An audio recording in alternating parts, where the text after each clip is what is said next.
네, 안녕하세요. 저는 ESG 파트너스에서 대표 파트너를 맡고 있는 이현표입니다.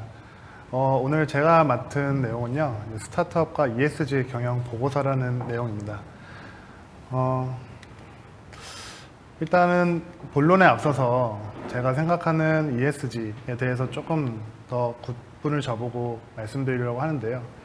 최근에 ESG라는 용어가 되게 다양하게 사용이 되고 있습니다. 뭐 투자 관점에서도 쓰고, 뭐 사업을 하는 관점에서 쓰고. 근데 제가 봤을 때 ESG라는 것은 두 가지 팩터로 이제 보일 수가 있다고 보는데, 하나는 ESG라고 지칭되는 그 영역에 대한 어떤 사업의 부분들, 다른 하나는 기업의 가치와 경영 활동에 대한 평가에 대한 내용들이라고 보여집니다. 최근에 이제 유럽 위주로 이제 ESG라고 하는 어떤 활동들이나 내용들이 구분져서 이제 많은 지표들이 나오고 있는데요. 대표적으로 EU 텍소노미라고 하는 그 환경 쪽 분야의 경제 활동을 구분진 체계와, 그리고 최근에 또 나온 소셜 텍소노미라고 하는 그 사회적 부분에 대한 그 분류 체계가 나왔는데요. ESG 뭐 사업을 한다라고 하면은 앞으로 이 두 가지의 분류 체계에 관련된 사업들이 활성화되지 않을까라는 거 보여지고요. 그리고 국내에서는 이거와 같이 녹색 분류 체계, 한국형 녹색 분류 체계가 또 나왔죠. 그래서 여기에 이제 앞으로 투자를 하시는 분들이 ESG 투자를 한다라고 하면 이런 분류 체계에 대한 사업 아이템들이 많이 부각이 되지 않을까라고 보여지고요. 다른 한편으로 오늘 제가 주로 말씀드릴 부분, 이 경영 활동과 가치 평가에 대한 부분에서 봤을 때는 가장 핫한 이슈가 ESG에 대한 경영 활동과 실적에 대한 보고를 하는 건데요. 과거부터 이 ESG라고 하는 그 활동과 실적들은 계속 보고되어 왔습니다. 한 2010년 때부터 본격적으로 이제 보고가 시작이 됐고, 그 당시에 가장 많이 사용되었던 GRI라고 하는 글로벌 리포팅 이니셔티브를 사용해서 많은 기업들, 그 중에 대기업들이 자발적으로 이 보고 활동을 시작을 했고, 거기에 최근에 와서 SASB라고 하는 산업 표준에 대한 지표들, 그리고 또 기후변화에 특화된 TCFD들, 이런 지표들이 점점점 파생적으로 발생이 되면서 보고의 수준은 점점 더 깊어지고 있습니다. 그런데 이런 다양한 보고의 기준들이 만들어지다 보니까 우리나라 실정에 맞지 않는 부분도 있고요. 그래서 우리나라에서는 이제 KESG라고 하는 지표들도 나오고 있는데요. 여기에 덧붙여서 이제 스타트업한테까지 ESG에 대한 경영을 보고하는 내용들이 이제 나오고 있는데, 그 부분에 대해서 우리가 앞으로 어떻게 준비하고 대응을 해야 될지에 대해서 좀 설명을 드리도록 해보겠습니다. ESG라는 용어가 최근에 가장 많이 활성화되고 있지만 과거에부터 이 용어는 계속 나왔습니다. 특히 투자라고 하는 부분에 가장 연결이 돼 있고요. 이 투자에 대한 용어를 EU에서는 Sustainable Finance라고 지칭을 해서 지속가능 금융이라고 지칭을 하고, 환경사회 지배구조를 고려하는 금융투자 활동이라고 보시면 되겠습니다. 여기서 용어를 조금 보시면 고려하는 걸, 그러니까 이게 핵심은 아니라 투자 활동을 하는 데 있어서 고려하는 어떤 하나의 부가지표로 보여진다고 보시면 되겠습니다. 이 용어가 사용되기까지 과거에 어떤 그 ESG 규제들이 좀 형성돼서 현재까지 이르는지를 한번 보시면 좋겠는데요. 2010년 이전과 2015년 기준으로 앞뒤를 나눌 수 있을 것 같습니다. 과거 2010년에는 ESG, 그러니까 그 당시에는 CSR, 뭐 사회 책임, 뭐 사회공헌 활동이라고 해서 되게 자율적인 보고 활동들이 이루어졌습니다. 그 당시에는 이제 기업들이 우리 이런 거 잘하고 있습니다. 이런 거 하기 위해서 더 노력하고 있습니다. 라는 그 어떤 좀 홍보 위주의 내용들이 많이 발견됐고요. 그 당시에 이제 그런 과정을 거쳐서 이제 유럽에서 이제 ESG라고 하는 정보 공시를 제도화시키는 모습이 나타나죠. 그게 2014년에 비재무 정보 공개 제도가 채택이 되면서 이제 이 과정에서 이제 전 세계적으로 제도가 확산되기 시작했습니다. 그러다가 최근에 2021년에 그 한국형 ESG 정보공시 제도가 또 이제 발효가 되면서 거기에 덧붙여서 방금 좀 전에 강의했던 ESG 공급망 실사까지 유럽에서 다양한 규제들이 만들어지고 있습니다.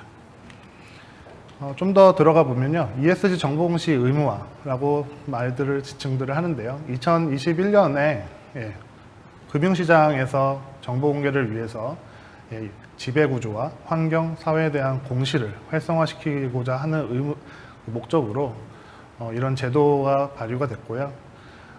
이미 지배구조에 대해서 기업들이 어떻게 활동하고 있고 어떤 실적들을 내고 있는지 보고하는 과정이 이미 의무화가 됐습니다. 그래서 이런 의무화된 거에 대해서 보고가 되지 않으면 그거에 대한 페널티가 발행이 되고 앞으로는 25년과 30년을 기준으로 코스피 시장에 있는 기업들마저 이런 S와 E, 환경과 사회 분야에 대한 정보 공시를 의무적으로 해야 되는 활동이 의무적으로 해야 되다 보니까 이제 많은 기업들이 더 적극적으로 공시에 참여를 하고 있습니다. 이 기업들을 보면은 주로 많이 쓰는 지표가 글로벌 리포팅 이니셔티브, 그리고 SASB, 그리고 TCFD를 많이 쓰고 있고요. 실제 내부적으로 이 ESG 활동을 좀 더 체계적으로 하기 위해서 ISO라고 하는 ISO 26000이라는 규격을 사용해서 실행에 대한 부분을 관리들을 하고 있습니다. 보시면 GRI 같은 경우에는요, 정말 전 세계적으로 많이 널리 쓰여지고 있는 공시에 대한 표준 가이드고요. 그리고 각각의 산업에서 특화시켰던 어떤 이슈들을 측정 보고하기 위해서 SASB라고 하는 그 회계기준원에서 만든 이 SASB라는 것을 보고하고 있고, 여기에 덧붙여 이제 기후변화가 더 중요성이 높아짐에 따라 TCFD라고 하는 가이드까지 나와서 활용이 더 구체적으로 되고 있습니다. 기업들은 이런 ESG라고 하는 활동을 취합을 해서 지속가능 경영 보고서 혹은 ESG 보고서, 지속 가능성 보고서라는 다양한 제목을 가지고 기업들이 보고서를 내고 있고요. 현재는 국내의 대기업 위주로 이 보고서가 발간되고 있긴 하지만 지금 최근에 와서는 중견기업, 중소기업들까지도 이 보고서를 발간하고 있습니다. 기업마다 활동하는 수준이라든지 내용은 그 기업의 어떤 역량과 상태에 따라서 분량은 차이가 있지만 이 기업들이 보고하고자 하는 그 기준은 보통 ESG라고 지칭되는 GRI 기준에서 많이 보고가 되고 있습니다. 이거를 나타내는 수치가 있는데요. 기업들이 2006년 대비 2021년으로 봤을 때 600% 정도의 참여 증가가 됐고, 금년 2022년에는 더 신규로 새로 발간하는 기업들이 더 늘어날 것으로 예상됩니다. 그리고 이 공시에 대한 부분이 더 깊이 들어가고 있다고 하는데요. 최근에는 CDP라고 하는 탄소 정보 공개, 그리고 환경 보고, 그리고 네이버에서는 TCFD 보고서, 그리고 SK 하이닉스에서는 인권 경영 보고서, 애플에서는 공급망 보고서, 구글에서는 다양성 보고서라는 다양한 주제들을 가지고 ESG 영역에서 우리가 각각의 이슈들을 어떻게 관리하고 있고 어떻게 개선하기 위해서 노력하고 있는지 구체적인 정보들을 제공하고 있습니다. 그리고 국내의 중소기업들, 특히나 공급망 7사라고 하는 그 제도가 기업 내부적으로 만들어지고 그거에 대한 공시 의무가 대기업한테 있다 보니까 각각의 대기업과 거래하는 협력사, 즉 중소기업들한테까지도 정보 공시를 요청하는 경우가 생기는데요. 여기서 보시면 30대 그룹의 그 협력사 행동규범이라는 것들을 좀 보시면 좋겠는데, 환경에서는 그 회사가 유해 물질을 어떻게 관리하는지, 폐기물 처리를 어떻게 하고 있는지, 수자원 관리는 어떻게 하고 있는지, 그리고 대기 배출하는 과정에 오염물질은 없는지, 그리고 온실가스 관리는 어떻게 하고 있는지, 그리고 그 사업을 운영하는 데 있어서 관련 법률을 준수하고 있거나 혹은 벌칙금을 부과받은 적이 있는지, 이런 내용들을 공통적으로 요구하고 있습니다. 그리고 인권과 노동, 즉 사회 영역 중에 이 인권 노동 분야는 가장 핵심적으로 보는 게 근로기준법 관련된 내용들입니다. 그래서 근로시간 준수라든지 강제근로가 금지되고 있는지, 차별금지에 대한 예방규정이 있는지, 그리고 미성년자들의 그 근로를 보호하고 있는지, 그리고 임금과 복리후생, 그리고 노조 활동에 대한 그 보장을 하고 있는지를 주된 내용으로 보고 있고요. 그리고 안전보건이라고 하는 영역에서는 산업안전활동, 즉 재해가 발생되지 않도록 어떤 관리 점검 활동들을 하고 있는지, 그리고 코로나19 같은 감염병 같은 상황이 발생했을 때 그거에 대한 위생 관리는 어떻게 하고 있는지, 그리고 지진이라든지 어떤 건물에 어떤 사고가 일어났을 때 비상사태에 대비해서 어떤 훈련들을 하고 있는지, 그리고 제품을 생산하거나 판매할 때 그 제품에 대한 안전성은 어떻게 보장하는지에 대한 내용들을 요구하고 있습니다. 그리고 지배구조 파트에서는요, 기업 윤리와 그 ESG라고 하는 활동을 운영하는 경영 시스템에 대해서 많이 정보들을 요구하고 있는데요. 윤리적인 관점에서는 일단 기업의 임직원들이 윤리적인 그 행동을 하기 위해서 어떤 방침과 강조들을 하고 있는지, 그리고 기업 내부에서 어떤 좀 부정적인 사건, 사고가 일어났을 때 그 신고를 하는 사람들을 어떻게 보호하고 있는지, 그리고 개인정보에 대한 보호, 그리고 지적재산권, 그리고 보통 뭐 분쟁방법이라고 해서 법적인 부분들에 대해서 우리가 사용하지 않겠다라고 하는 윤리적인 어떤 성과까지 요구하고 있습니다. 그리고 경영 시스템 관점에서는 가장 크게 교육에 대한 부분들, 그리고 정보 공개를 실제 하고 있는지, 그리고 리스크를 점검하고 있는지를 많이 보고 있다고 보여지면 되겠습니다. 그러면 우리 스타트업 관점에서 우리가 ESG에 대한 경영 보고서를 작성한다거나 공시를 한다고 했을 때 어떻게 해야 될까에 대한 부분들, 그 부분의 핵심 키는 일단은 이 중기부에서 나온 벤처캐피탈의 ESG 벤처 투자 세부 프로세스를 한번 보면 좋을 것 같습니다. 여기서 보면 의무 적용 사항 중에 VC 분들이 ESG 실사를 한다거나 ESG 평가를 한다고 되어 있는데요. 각각의 그 VC 내부적으로 실사라든지 평가에 대한 방법, 그리고 그거에 대한 점수는 어떻게 구성되어 있는지는 모르겠습니다만, 그 평가와 실사를 하는 관점과 그리고 그거에 대해서 보고자 하는 것들을 는 유출을 해볼 수 있을 것 같습니다. 그래서 여러분들께서는 만약에 경영 공시를 한다고 하신다면 전략적인 선택을 해야겠죠. 창업 초기 기업이 많은 자원들을 활용할 수는 없고 선택적인 자원을 활용하셔야 되니까 우리가 지금 할 수 있는 거가 무엇이고 우리가 앞으로 해야 되는 게 무엇인지를 판단하는 게 가장 첫 번째라고 보여집니다. 그러면 좀 더 구체적으로 볼까요? 그 기업 성장 단계별 투자 검토 기업에 대한 분류 체계가 나와 있는데요. 이 분류 체계에 따르면 레벨 1, 2, 3로 나와 있습니다. 이 BGS 모델을 확립하기 전 단계를 레벨 1, 그리고 확립한 단계를 레벨 2, 그리고 성장 단계에 들어섰을 때 레벨 3라고 이제 하는데요. 여기서 이 기업 가치는 뭐 100억 이하, 뭐 100억에서 750억, 750억 이상 이렇게 구분은 졌지만 중요한 거는 사람의 수도 또 한번 내부적으로 고려해 보실 필요가 있습니다. 상시 근로자 5인 이상인지 이하인지에 따라서 법적인 부분들이 사실 발생하다 보니까 이런 기업 가치라든지 그리고 투자 금액도 중요하지만 근로자의 수가 지금 몇 명 정도가 되지? 이것도 하나의 평가를 볼 때 중요한 지표가 될 것 같습니다. 그래서 그런 내부적인 세 가지 팩터들을 보시고 우리 회사가 지금 레벨 1, 2, 3 중에 어디에 해당하는가를 좀 먼저 보셔야 될 것 같고요. 예. 그럼 여기서 우리가 하는 사업이 어떤 산업에서 좀 더 특화되어 있는지, 그리고 그 산업에서 우리가 좀 더 고민해야 될 부분이 무엇인지를 또 제시를 하고 있는데요. 바이오, 그리고 ICT, 뭐 영상 공연, 그리고 제조, 전기 기계 장비, 화학 소재, 유통 서비스 이렇게 구분을 짓고 있습니다. 레벨 1과 2, 3에서는 조금 더 차이를 두고 있는데요. 레벨 1은 거의 공통적으로 이제 기본적인 수준에서 고려해야 된다. 그리고 레벨 2, 3는 우리가 좀 더 신경 써야 되는 부분이다 라고 보시면 될 것 같은데요. 바이오에서는 이제 임상 시험을 할 때 그 참가자의 안전성 같은 걸 어떻게 다루고 있는지에 대한 설명이 더 필요할 것 같고요. 그리고 레벨 2하고 3에서는 그 제품에 대한 가격 접근성, 그리고 제품에 대한 그 윤리적 마케팅 이런 것들이 중요한 팩터가 될 것 같습니다. 그리고 ICT 서비스에서는 데이터에 대한 보호라든지 프라이버시에 대한 침해를 예방하기 위해서 우리가 기본적으로 어떤 활동을 하고 있다라는 설명이 좀 필요할 것 같고요.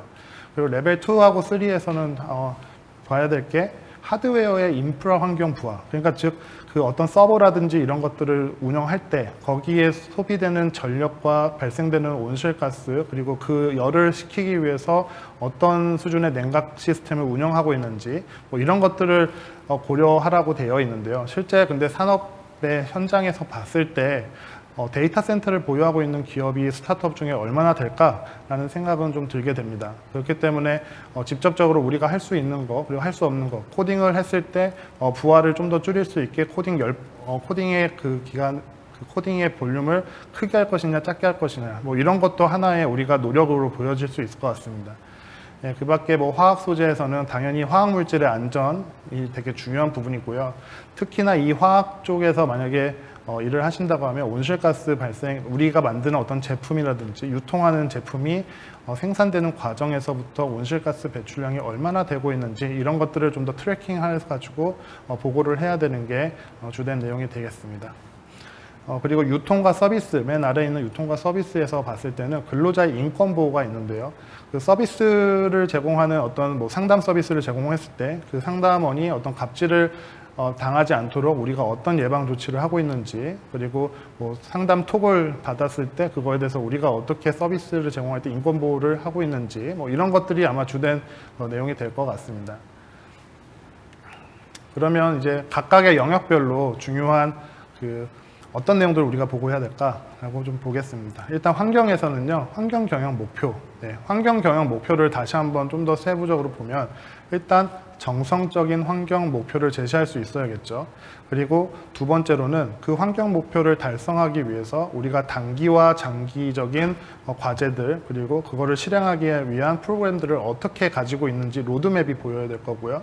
그리고 가장 베스트라고 볼 수 있는 건 그걸 통해서 우리가 정량적으로 어떤 수치만큼의 환경 경영을 하겠다. 예를 들어서 뭐 폐기물 제로화를 하겠다, 온실가스 배출량을 전년도 대비 5% 줄이겠다라고 하는 구체적인 정량적인 목표를 좀 보여줄 수 있어야 될 것 같습니다. 그리고 친환경 혁신. 여기서는 이제 어떤 우리가 제품을 만든다고 했을 때 기존의 제품 대비 어떤 환경적, 그러니까 즉 뭐 전력 소비라든지 아니면 폐기물 배출에 대한 개선이 얼마큼 나왔다, 혹은 포장재에 대한 사용량을 얼마나 줄였다라고 할 수 있을 것 같고요. 그리고 지금의 제품 말고 그 다음 제품에 대한 개발 계획을 어떻게 잡고 있다라는 로드맵, 그리고 우리가 만든 제품이 우리만 잘하고 있다라는 게 아니라 제3자를 통해서 객관적으로 이 제품이 환경적인 공신력 있는 마크를 받았다라고 할 수 있는 것들이 아마 가장 베스트이지 않을까 싶습니다. 그리고 환경관리라고 하는 항목에서는 우리가 생산하는 이 프로세스에서 환경 부하를 줄일 수 있도록 뭐 제품의 설계 라인을 만들었고, 그 사업장, 그 설계 라인을 운영하는데 소비되는 전력과 어떤 용수들의 사용량이 우리는 계속 줄어들고 있거나 아니면 절약할 수 있는 관점들을 많이 반영했다. 그리고 우리가 전력과 용수 사용량의 연간 사용량이 전체적으로 봤을 때 줄어들고 있는 트렌드다라고 얘기할 수 있는데요. 여기서 근데 우리가 하나 간과하면 안 되는 게, 여러분들이 제품 생산량이 늘어나면 절대적으로 전력과 온실가스 배출량은 동등하게 올라가게 돼 있습니다. 왜냐하면 생산을 많이 하면 많이 할수록 설비의 부하는 더 올라가는 거거든요. 그렇기 때문에 여기서 세 번째, 우리의 연간 증감을 뭘로 표현할 것이냐 했을 때 원단이라고 하는 관리를 해야 됩니다. 그래서 우리가 제품 하나를 만들 때 사용되는 전력이라든지 용수의 사용량을 원단위적인 관점에서 이렇게 수치 관리를 하고 있다라고 보여줄 수 있어야 되고요. 그리고 환경 성과에서는 우리가 사용하는 포장재라든지 사용하는 어떤 테이프 이런 것들 다 뭐 종이를 사용한다거나 하는 친환경적인 자원을 활용하고 있다. 그리고 폐기물의 발생을 이전에 얼마나 나왔던 걸 또 줄였다라고 하는 거. 그리고 우리가 여력이 된다면 재생에너지까지 사용하고 있다라고 보여줄 수 있는 게 가장 베스트일 것 같습니다. 그리고 공급망이라고 하는 부분에서는 우리가 공급을 받는 협력사한테 받는 이런 자재라든지 반 제품들이 어떤 인증을 받은 제품들이고, 혹은 그걸 공급하는 회사가 ESG적인 관점에서 제3자로부터 뭐 인증을 받았다, 뭐 예를 들어 B코업 인증을 받았다라고 할 수 있는 그런 기업한테 우리가 거래를 하고 있다라고 얘기하는 것이 가장 베스트일 것 같습니다. 그리고 규제에 대한 위협인데요. 규제는 결국에 법적인 부분들입니다. 그래서 우리가 이 사업을 하는 데 있어서 어떤 법들이 사업에 되게 영향을 주는지, 뭐 대기환경법이라든지 뭐 관련된 법들이 뭐가 있는지 우리 회사 내부적으로 리스트를 가지고 있고, 그 법에 맞춰서 그 법에서 요구하는 내용들이 무엇인지는 우리는 다 파악하고 있다 그리고 그 파악된 것들에 대해서 우리가 지금 어느 정도의 수준으로 관리를 하고 있다라고 얘기할 수 있을 것 같고요. 그리고 우리가 미흡했던 부분들, 그런 부분들은 내년에 어떻게 개선을 할 것인지 뭐 계획과 그런 거에 대한 개선 실적들을 같이 제시하는 게 규제에서 보는 중요한 포인트가 될 것 같습니다. 그리고 온실가스와 기후변화, 첫 번째는 우리 회사에서 발생되는 온실가스 양이 얼마나 되는지를 봐야 되는데요. 여러분들이 사용하시는 뭐 공유 오피스라든지 이런 데서 사실은 배출량을 직접적으로 산정하시기에는 약간 제약사항이 있습니다. 그렇기 때문에 첫 번째는 온실가스 배출량을 산정하려면 에너지를 얼마나 사용하고 있는지를 알아야 되는데, 우리가 전력을 사용하고 있는지 아니면 석유 관련된 그 휘발유라든지 경유라든지 그런 제품을 사용하는지를 먼저 파악을 하셔야 되고요. 그리고 전력에 대한 사용량을 파악하려면 뭐 전력 고지서라든지 유류를 얼마나 사용했는지 보려면 유류 그 영수증 같은 걸 통해서 실제 리터로 얼마나 사용하고 있는지 관리를 하실 수 있어야 됩니다. 그래서 그런 관리된 내용을 정부에서 이제 제공하고 있는 이제 계산기를 통해 가지고 계산을 해서 우리 회사에서는 이 정도는 나오고 있습니다를 파악하는 게 가장 기본적인 배출량 산정의 기본적인 모습이 될 것 같고요. 보통 대기업은 본인들이 산정한 이 결과값이 맞다, 안 맞다를 제3자를 통해서까지 검증을 받습니다. 근데 아직 우리는 그 정도 단계까지 넘어갈 수는 없을 것 같고요. 그리고 우리가 기후변화라고 했을 때 이 기후변화에 대한 리스크를 식별하고 있는지, 그러니까 경제적으로, 물리적으로 어떤 피해들을 우리가 받을 수 있는지 내부적으로 분석했던 혹은 점검했던 내용들이 좀 필요할 것 같고요. 그리고 이 리스크가 발생하지 않도록 우리 회사에서 우리 그 조직 내적으로 어떤 전략과 실행 과제들을 준비하고 있는지를 보여주는 게 가장 최고 단계가 되지 않을까 싶습니다. 그래서 기후변화와 온실가스 이 파트에서는 먼저 우리 회사에서 온실가스가 얼마나 나오지? 라는 것만 측정하시는 것도 아마 큰 도전이 되실 것 같습니다. 네, 다음은 이제 사회 파트를 좀 설명드리려고 하는데요. 사회에서는 인권이라는 주제가 요즘 가장 되게 많이 떠오르고 있습니다. 인권이라는 건 결국 사람이, 우리 조직원들이 가지고 있는 어떤 권리에 대한 것들이 침해당하지 않도록 우리가 어떤 노력을 하고 있는 것인가 라는 관점이 하나 있고, 그리고 법적으로 우리가 어떤 보호를 하고 있는지를 같이 보여줘야 되는데요. 일단은 우리가 인권을 보호하겠다라고, 인권을 보호하고 존중하고 구제하겠다라고 하는 글로벌 가이드가 있습니다. 그거에 맞춰서 우리 회사의 방침은 어떻게 돼 있고, 우리가 이 방침을 준수하고자 직원들한테 어떤 교육을 실시했는지를 내용을 좀 파악하시는 게 첫 번째가 될 것 같고요. 두 번째는 인권에 대한 침해 사건이 일어났을 때 우리 회사 내부적으로 어떤 신고 채널을 통해서 신고를 할 수 있고, 그 신고 채널을 통해서 우리가 어떤 조사들을 해가지고 어떻게 처리하는지, 그리고 구제를 어떻게 하고 있는지까지 얘기하는 것이 좀 더 고도화된 내용 보고가 될 것 같습니다. 그리고 근로조건에서는요, 근로계약서 작성을 하고 있는지, 취업 규칙을 보유하고 있는지, 그리고 교육 훈련 같은 걸 제공하고 있는지에 대한 활동과 그 관련 실적을 제공하는 게 주된 사항일 것 같고요. 특히 저희가 협력사에 대한 공급망 실사를 하러 나가다 보면은 이 근로계약서라든지 취업규칙을 안 가지고 있거나 뭐 만들고 있다라고 하시는 분들이 계시는데, 5인 미만 사업장과 5인 이상 사업장이 되게 여기서 갈리는데요. 5인 이상이 되시면 이런 그 취업규칙 같은 건 반드시 가지고 계셔야 됩니다. 그렇기 때문에 이런 부분들이 앞으로의 실사라든지 보고할 때 되게 중요한 포인트가 될 것 같습니다.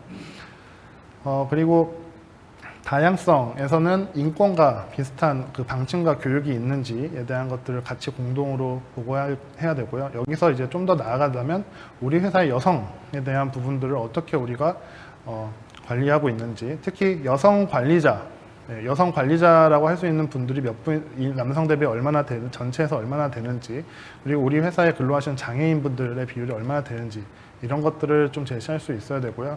그리고 인사평가를 할 때 우리 회사 내부적으로 어떤 인사평가 기준을 가지고 평가를 하고 있는지를 가지고 있어야 되고, 그거를 공정하게 평가하고 있다라고 얘기할 수 있어야 될 것 같습니다. 정보 보안에서는 보안 교육과 규정이 회사 내부적으로 갖춰지고 있는지, 그리고 별도의 담당자를 별도로 지정해서 그 담당자가 정보 보안의 점검을 주기적으로 하고 있는지, 그리고 정보 그 시스템에 대한 백업 시스템을 구축하고 있는지를 좀 보셔야 될 것 같고요.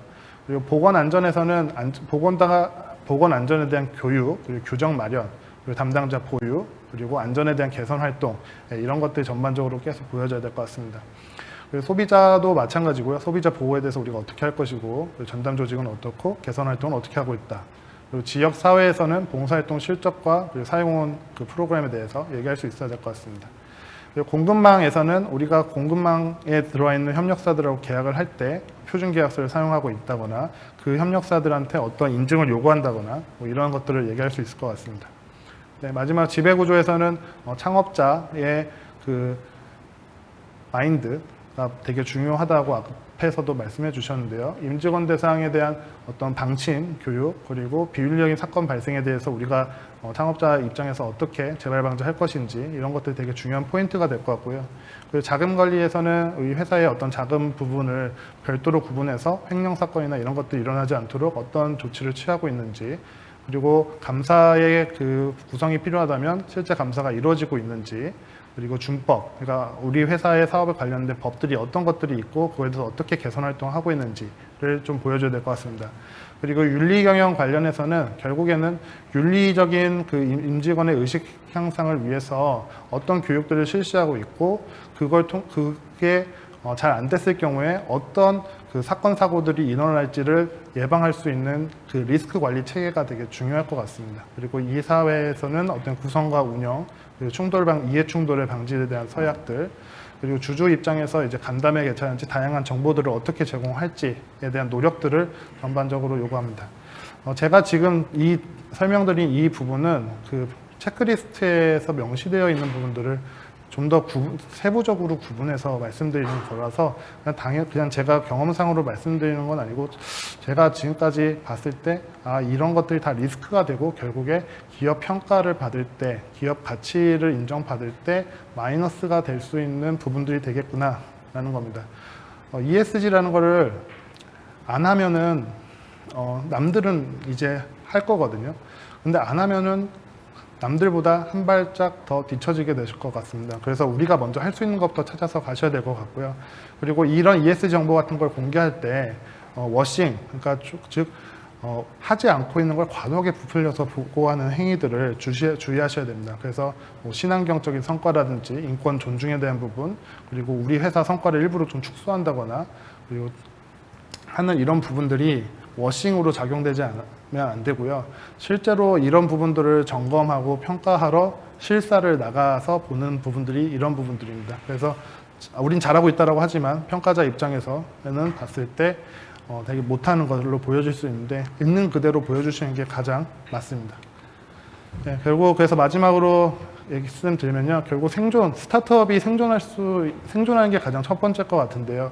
생존 다음엔 성장의 단계에 들어설 때 기업이 의무적으로 준수해야 될 사항들이 있을 겁니다. 그런 것들이 법적으로 이제 요구가 될 거고요. 그런 법적으로 요구되는 것들부터 먼저 하나씩 좀 꾸려 나가셨으면 좋겠고요. 그리고 그 산업에서 우리가 지켜야 될 거, 우리가 이행해야 될 게 무엇인가 고민하시는 과정. 그리고 결국에는 여러분들 회사를 운영하시는 과정에서 다양한 리스크들이 있습니다. 이게 고유의 위험인지, 정말 완화시킬 수 위험인지, 경영 활동 과정에서 이런 리스크들을 이제 앞으로 파악하셔서 가셔야 되는 게 결국에 이런 리포트 형식으로 다 기업들이 평가될 거고요. 이런 평가를 바탕으로 앞으로의 기업의 재무적 성과와 비재무적 성과가 합쳐서 여러분들의 가치 평가를 받지 않을까라는 생각이 듭니다. 네, 이상으로 제가 준비한 내용 여기까지고요. 네, 패널 토론 때 또 뵙겠습니다. 감사합니다.